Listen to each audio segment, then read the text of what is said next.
Hello दोस्तों, आज हम बात करने वाले हैं M01 के बारे में। जैसे कि आप देख सकते हो मशीन पे M01 इसमें लिखा हुआ है। हर मशीन में ऐसा नहीं लिखा होता। आपको पहले बताया था मैं कि हर मशीन में अलग अलग टाइप के मतलब मशीन अलग अलग टाइप की मशीन होती है। तो ये जो बटन दिया हुआ है मशीन कंट्रोल, जो हम मशीन कंट्रोल करने के लिए जहाँ सारी की सारी बटन होती है उसमें M01 लगा हुआ है। मतलब वहाँ पे M01 था होता है। और जैसे बहुत सी अलग अलग टाइप की मशीन होती है तो वहाँ पे ना ऑप्शनल स्टॉप लिखे रहते हैं। ऑप्शनल स्टॉप होता है, M01 को ऑप्शनल स्टॉप के नाम से भी जानते हैं। मतलब ऑप्शनल स्टॉप के नाम से जानते हैं। और बहुत जगह आप देखोगे मशीन पे ऑप्शनल स्टॉप लिखा होता है। और आज हम ये जानेंगे कि इसका इस्तेमाल मतलब इसे लगाते क्यों है। तो जैसे कि ये M01 में मतलब ऐसे देखा जाए ना तो ये सेटर के लिए ना बहुत ज़्यादा इस्तेमाल होती है। सबसे ज़्यादा ना सेटर के लिए इस्तेमाल होने वाली M01 सेटर के लिए बहुत ज़्यादा इस्तेमाल के काम पे आती है। ऑपरेटर के लिए तो इतना नहीं आती है। जैसे ऑपरेटर हुआ, कभी कभी ऑपरेटर में क्या होता है, जैसे हम M01 लगा दे, टूल चल के फिर रुक गई, ऐसा रोकने के लिए। तो लेकिन सेटर में क्या होता है ना, जब हम सेटिंग लगाते हैं तो सेटिंग के टाइम में जैसे सारे टूल को ऑफसेट ले लिए और पहला हमने टूल को छोड़ दिए। तो पहला टूल चलने के बाद हम मतलब प्रोग्राम में जो साइज लिखा हुआ है वो साइज मतलब उतना हमारा टूल काटता है कि नहीं काटता है, उसका साइज हम चेक करने के लिए ऑप्शनल स्टॉप लगाते हैं। जैसे टूल चल गई, उसके बाद में दूसरे को टूल के चलने के पहले हम जीरो लगा देते हैं। दूसरे का टूल नहीं चलता, वहीं पे खड़ी हो जाती है। पहला टूल जो चला हुआ होता है ना, तो हम पहले वो देखते हैं कि जो हमारा पहला टूल काम किया है उसका साइज जिस जो प्रोग्राम में है उतना है कि नहीं। जैसे रफिंग का हुआ तो रफिंग में प्रोग्राम में जो साइज लिखा है उससे पॉइंट मतलब अगर फिनिशिंग साइज छोड़े होते हैं तो 0.1 या 0.2 प्लस में आता है साइज। तो हम एक कंफर्म करने के लिए ऑप्शन स्टॉप लगाते हैं। पहले हम फर्स्ट टूल छोड़े, अगर हमारा हमारा जैसे कभी हमारा ऑफसेट गलत हो गया, यानी जैसे वो जो हमारा एक्स है, कभी कभी हमारा 0.23 ऐसा गलत मतलब रॉन्ग लिखा, मतलब wrong, मतलब साइज ऑफसेट लेते समय थोड़ा ही गलत ऑफसेट ले लिए। तो हम पहले टूल को चला के और साइज पहले चेक कर लेते हैं कि प्रोग्राम में मतलब जो लिखा है वही साइज बता रहा है कि नहीं बता रहा है।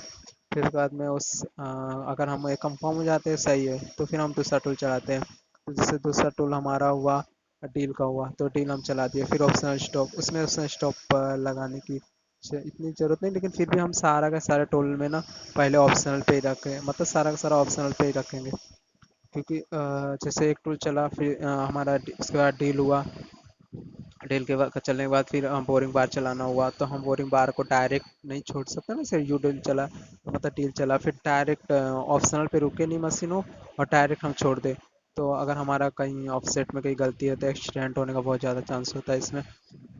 तो फिर हम मीन्स अगर बोरिंग बार चलाना हो तो हम स्लो फीड में पहले वर्क पीस के पास लेंगे, पहले चेक करने के लिए हमारा जितना ऑफसेट है वहीं पे मतलब जाके मशीन खड़ी हो रही है कि नहीं। तो उसके बाद में हम उसको छोड़ने के बाद फिर बोरिंग बार का रफिंग चल गया, फिर हम उसमें भी साइज चेक करेंगे हमारा साइज सही आया कि नहीं आया। तो फिर हम इसके लिए ज़्यादातर ना सेटिंग जो लगाते हैं ना उनके लिए ज़्यादा मतलब बहुत ज़्यादा इस्तेमाल होती है M01। तो मतलब साइज मेंटेन करने के लिए ऐसा आप देख जाओगे तो साइज मेंटेन करने के लिए हम ना M01 का लगाते हैं।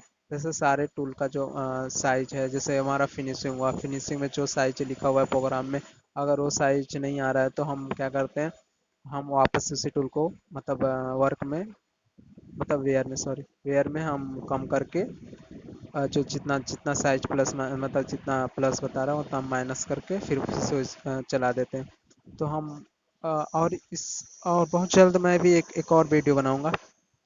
जैसे सीक्वेंस नंबर होता है, जैसे हम एक टूल चला दिए फिर हमें वही वापस टूल चलाना हुआ तो उसको कॉल कैसे करते हैं।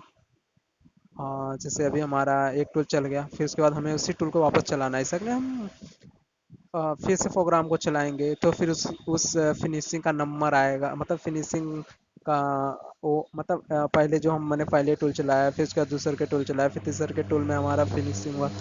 तीसरे मतलब तीसरे के टूल में हमारा फिनिशिंग हुआ। तो हम इतना टाइमिंग नहीं है मतलब वेस्ट कर सकते ना। इसके लिए ना यहाँ पे ना सीक्वेंस नंबर दिए जाते हैं, जैसे टूल कॉल करने के लिए सीक्वेंस नंबर देते हैं, हर टूल के पहले सीक्वेंस नंबर दिए जाते हैं, जो N1 N2 जो भी आप चाहे उतना सीक्वेंस नंबर दे सकते हो वहाँ पे टूल कॉल करने के लिए। जैसे हमें फिनिशिंग हुआ तो हमारा फिनिशिंग 3 नंबर हमने दी हुई, 3 नंबर सीक्वेंस नंबर दिया हुआ, तो N3 हम डालेंगे ना, तो फिर वहाँ पे हम डायरेक्ट प्रोग्राम को मतलब फिनिशिंग में चला सकते हैं। तो अभी मैं अगला मतलब कोई एक और वीडियो बना दूंगा सीक्वेंस नंबर होता क्या है, और जो भी मैं वीडियो दिखाया हूँ थोड़ी सी, तो उसमें आप देख सकते हो मैं M01 लगा हुआ है, जहाँ हमारा टूल का एंडिंग होता है वहाँ पे M01 लगा हुआ है।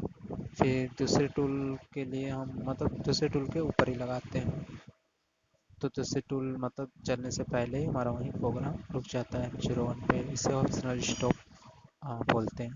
थैंक यू, धन्यवाद वीडियो के लिए।